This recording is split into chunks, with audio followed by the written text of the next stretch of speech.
지난해 11월 한덕수 내란 혐의 재판장을 소란에 빠뜨린 김용현 전 국방장관의 변호인. 감치명령 2달 만에 구금됐습니다. 퇴정하십시오. 지금 명합니다. 자, 지금 하시면 감시합니다.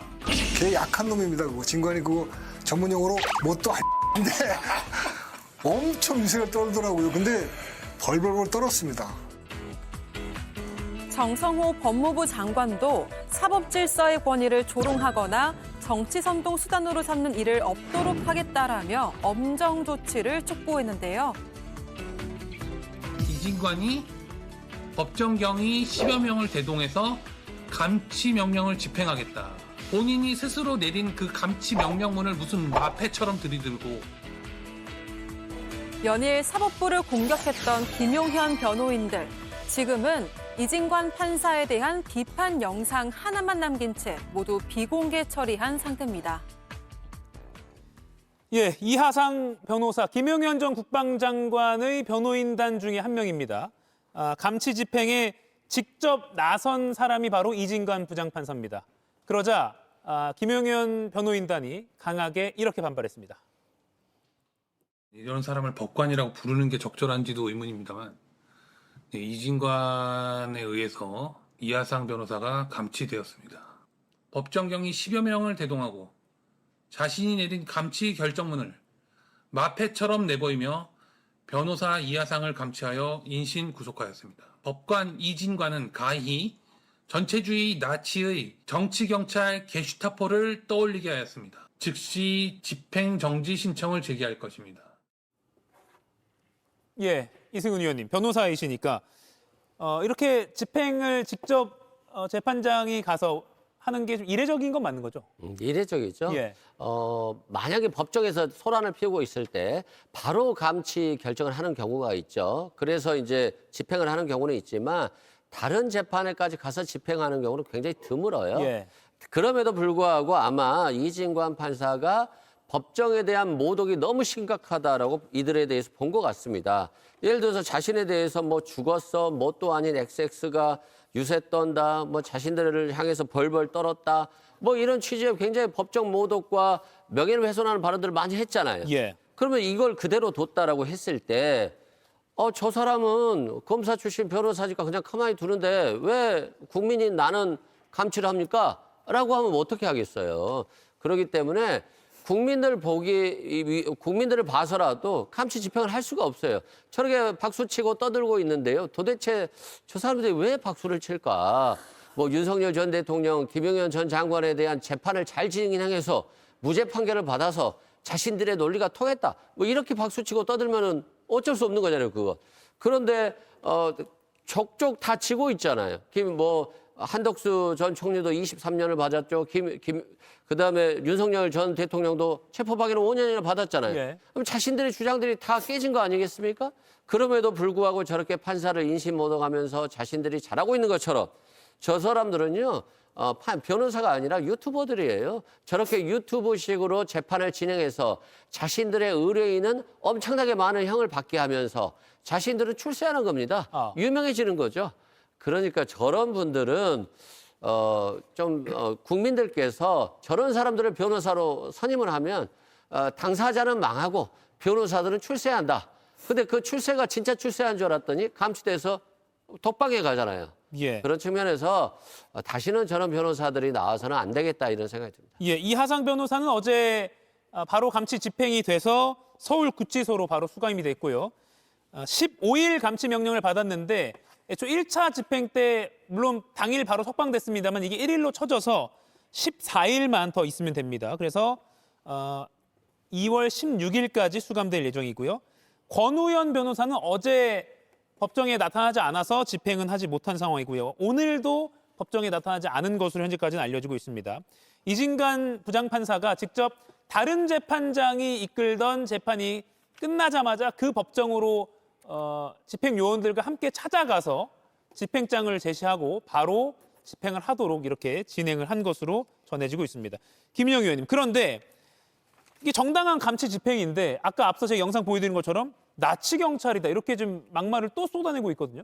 그러니까 저는 윤석열 전 대통령은 재판의 당사자이기도 하고 그리고 전직 대통령이었기 때문에 어떻게 보면 정치 투쟁을 할 수도 있다고 봅니다. 물론 저는 윤석열 전 대통령의 수사 태도나 재판 태도를 절대로 동의하지 않습니다만 충분히 고려해야 될 사항은 있다고 봅니다. 그런데 변호인은 무엇보다도 의뢰인의 이익을 최우선적으로 해야 되는 거 아닙니까?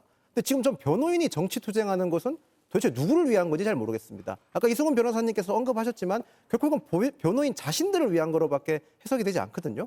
거기다가 더 나아가서 지금 윤석열 전 대통령의 변호인들은 윤석열 전 대통령 앞으로 많은 재판이 남아 있습니다. 예. 사법부도 결국에는 사람이 하는 거고 저런 식으로 사법부가 각을 세워서 앞으로 남아 있는 재판에서 윤 전 대통령의 무슨 이익이 될지 잘 모르겠습니다. 윤 전 대통령이 정치 재판을 한다면 변호인들은 옆에서 사법적 투쟁을 할 수 있게끔 도와주는 것이 변호인의 좀 충분한 역할이라고 생각하는데 지금 저분들은 같이 정치 투쟁을 하고 결국 이익은 오롯이 본인들만 가져가고 있는데요. 예. 국민들께서 어떻게 보시겠습니까? 저는 저 변호인들 분들께서는 단순하게 윤석열 전 대통령 이익뿐만 아니라 국민들에 대한 감정도 좀 생각을 하셔야 되는 게 아닌가 싶습니다. 예, 권우현 변호사는 5일이 추가돼서 총 20일 감치가 명령이 내려진 상황인데 법정의 모습을 드러내지 않고 있어서 이진관 부장판사가 집행을 못하고 있습니다. 언제 집행이 될지도 한번 지켜봐야 될 것 같습니다. 그런데 이렇게 집행 이후에도 이진관 부장판사에 대한 비판적인 막말을 쏟아냈던 이 변호인단이 정작 그 라이브 방송을 한 유튜브 계정에서 동영상을 하나 빼고는 싹 다 내려놨다고 하더라고요. 이거는 또 나름대로 좀 걱정은 하나 보네요. 그러게요. 후환은 두려운 거 봅니다. 실제로 대한민국의 법조인의 정말 품위 손상의 대표적인 사례이지 않겠습니까? 지금 대한변협에서도 면허에 대한 부분들이 판단이 될 거라고 저는 생각을 했는데요.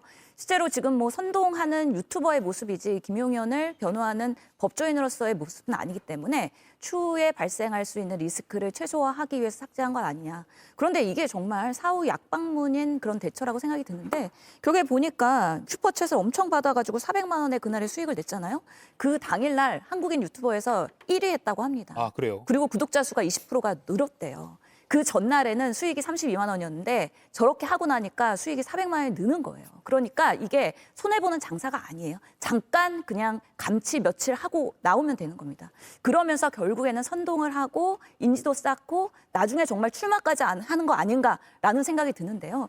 김용현 전 장관도 결국에는 지금 재판으로서의 양형이나 이런 거에 승부수를 들 수가 없으니까 결국에는 극우들의 선동, 그래서 여론 선동을 프레임을 잡아서 본인을 보호하는 그런 지지자들을 계속해서 만들어야겠다는 생각이 없으면 이런 변호인단의 정말 망태를 그냥 놔두고 있는 것이 과연 정당한가라는 정말 의문이 드는 생각입니다. 예.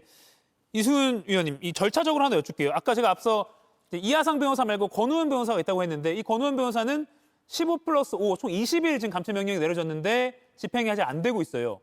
법정에 안 나타나서. 그러면 뭐 외부에 있을 때라도 집행이 가능합니까? 절차적으로 어떻게 되는 겁니까? 집행 자체는 가능합니다. 뭐 경찰을 통해서든 예. 법원의 직원을 통해서든 집행을 할 수는 있긴 합니다만 뭐 그렇게 하는 경우가 별로 없어요. 근데 저는 권오현 변호사가 재판에 안 나왔다는데 혹시라도 감치 집행이 될 것을 우려해서 둘 중에 한 명만 나간 것이 아닌가. 저는 이런 생각도 들어요. 그런데 뭐 이하상 변호사가 이제 감치됐으니까 또 다시 권오현 변호사 나가야 될 거 아닙니까? 그럼 아마 다음 재판 때 감치가 집행될 가능성이 매우 높다라는 말씀 드리고요. 아마도 그 유튜브에서 영상들을 다 내렸다라고 했잖아요. 예. 이거 증거 인멸하는 것 같아요. 법원행정처에서 법정 모독죄하고 명예훼손죄로 고소를 했고 예. 서초경찰서에서 수사를 하고 있는데 이 유튜버를 내렸다는 것은 즉 범죄의 증거를 인멸하는 거잖아요. 그렇기 때문에 아마도 증거를 내린 것 같고 서초경찰서에서 당분간 압수수색이 이루어질 수도 있겠다. 그래서 일벌 벗기의 문업, 변호사도 당사자의 의뢰인에게는 도움이 안 되면서 자신들이 법정을 못 오가는 행위들 이런 것들은 확실히 이번 기회에 변협에서도 징계하고 또 법무부에서도 징계를 해야 된다라고 생각됩니다. 예. 정성호 법무부 장관도 어제 감치 집행에 관해서 입장을 밝힌 게 있습니다. 서울구치소에 김용현 전 장관 변호인들이 수감됐다라고 하면서 사법 질서의 권위를 조롱했다. 정치 선동수단 삼는 일 없도록 단호하게 대응하겠다 이렇게 정성호 장관이 말을 한 것도 있습니다. 신영 의원님, 변호인들에 대해서 앞으로 이런 일 하지 마라라고 좀 경고를 한 것 같이도 보여요. 정 장관의 발언이요. 그럼요. 그 단호한 대처를 해서 이런 일들이 계속 반복되지 않도록 하는 사례를 만들어야 된다고 생각을 한 것 같고요. 사실은 이게 생중계의 일부의 부작용이라고 생각을 합니다. 재판이 생중계되면서 결국에는 변호인들이 선동하는 발언이나 아니면 재판정을 모독하는 방식으로의 어그로를 소위 끈다고 하죠. 이런 방식이 앞으로도 악순환으로 활용될 수 있는 부분에 있어서 법무부에서는 강력한 제재를 통해서 사전에 이런 일이 앞으로는 더 이상 있으면 안 된다라는 강력한 경고를 하는 것으로 보이고 응당 그렇게 해야 된다고 판단을 합니다. 예. 김용현 전 장관 측 변호인뿐만 아니라 윤석열 전 대통령 측 변호인단도 이런 기조에 좀 긴장하고 있을 것 같기도 하고요. 아무래도 변호는 사실 헌법과 법률에 기초해서 본인의 어떤 증명을 통해서 해야 된다는 부분이 있고요. 저는 그 김용현 전 장관의 변호인의 이 모습에 대해서 동의하지 않습니다. 당연히 제가 있으면 그에 합당한 책임을 져야 된다고 보고 있고요. 다만 우리가 이게 개별적인 사건에 관련돼서 이런 부분에 대해서 뭔가 응징한다. 잘하고 있습니다. 그런데 제가 하나 드리고 싶은 건 민주당의 의원들이 조희대 대법원장 관련해서 이재명 당시 대표 관련해서 공직선거법 허위사실 공표죄 관련해서 대법원에서 유죄 취지 파기환송된 걸 가지고 어떻게 했습니까? 내란과 한 통속이다. 일부러 떨어뜨리기 위해서 했다고 해서 4인 회동까지 해서요. 상임위에서 그리고 본회의장에서 그렇게 이른바 가짜뉴스를 언급을 했습니다. 그 부분에 대해서 누구도 책임지지 않고 있거든요.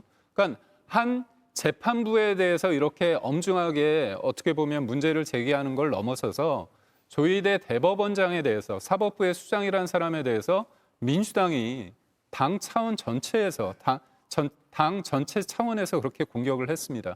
그리고 특검에서 수사까지 했습니다. 그래서 어떻게 됐습니까? 이른바 내란과 한 통속이라는 그 혐의에 대해서 무혐의가 나왔고요. 지기현 판사가 어떻게 됐습니까? 사실상 직권남용 관련해서 유죄가 있는지 탈탈 털었는데 무혐의 나왔습니다. 그러니까 저는 어떤 재판부든 사법부를 공격하는 행위에 대해서는 여야 그리고 어떤 변호인도 그 책임에 대해서 가벼이 볼 수 없다 이렇게 생각합니다. 예. 정성호 법무장관이 사법부를 조롱했다라고 비판한 대목 바로 이런 장면들 때문인데 한번 보시죠. 우리 팀에 대적하는 놈들은 무조건 죽습니다. 이제 이진관 이놈 죽었어 이거. 여러분들 이진관이가 벌벌벌 떠는 걸 보셨어야 돼요. 걔 약한 놈입니다. 그거 진관이 그거 전문용어로 못인데 엄청 유색을 떨더라고요. 근데 벌벌벌 떨었습니다. 사이코패스들이 칼 들고 막 돌아다니면서 아무나 찌르는 것 같은 느낌? 대현이가 지져도 가고 진관이가 지져도 갑니다. 우리. 그래서 반드시 이깁니다. 네, 대현이가는 그 백대현 부장판사를 말하는 거겠죠. 김윤영 의원님, 아까 앞서 슈퍼챗도 언급했는데 뭐 쇼츠용 발언, 그러니까 정말 의뢰인을 생각하지 않은 그런 라이브 방송인 것 같아요. 그렇죠. 생중계가 된다는 점을 이용한 대표적인 사례라고 생각을 합니다. 예. 그래서 2심에서는 좀 생중계에 대해서는 진지하게 논의할 필요가 있다고 생각을 합니다. 그리고 더 나아가서 저는 이진관 판사가 물론 재판을 지휘하는, 소송 지휘하는 과정에서 무죄 추정의 원칙을 어긋나는 지휘를 했다는 비판도 있지만 적어도 이 감치 명령을 집행하는 데 있어서만큼은 전 잘했다고 생각을 합니다.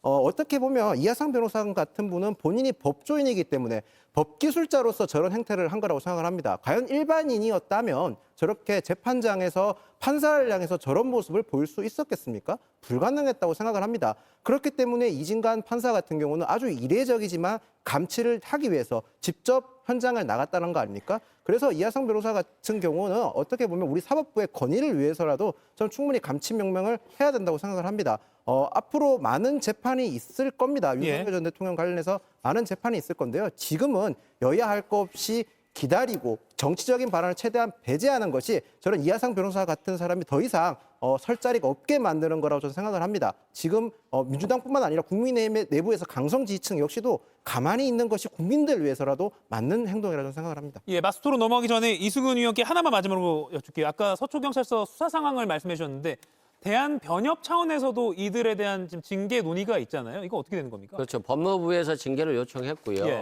품위 유지를 손상했다라고 하는 것이기 때문에 그리고 그 증거들이 너무나 명확하잖아요. 유튜브라든가 법정에서의 어떤 얘기들이 다 녹화되어 있기 때문에요. 그래서 아마도 지금 이게 견책 3천만 원 이하 과태료, 3년 이하의 정직, 제명, 영구 제명 이런 것들이 있는데요. 상당히 정직 정도 수준의 징계를 받지 않을까 싶고요. 예. 판사가 유세 떨고 있다, 벌벌 떨더라 이랬잖아요. 실은 이분들이 지금 구치소 들어가가지고 벌벌 떨고 있을 거예요. 그런 측면에서 괜히 유세 떨지 말고 좀 진솔하게 당사자, 의뢰인들의 변호에 집중하는 것이 맞겠다 이렇게 생각됩니다. 예, 권우현 변호사에 대한 감치 집행은 언제 어떻게 될지도 한번 지켜봐야 될 것 같습니다. 네 분과는 여기서 인사드리겠습니다. 고맙습니다.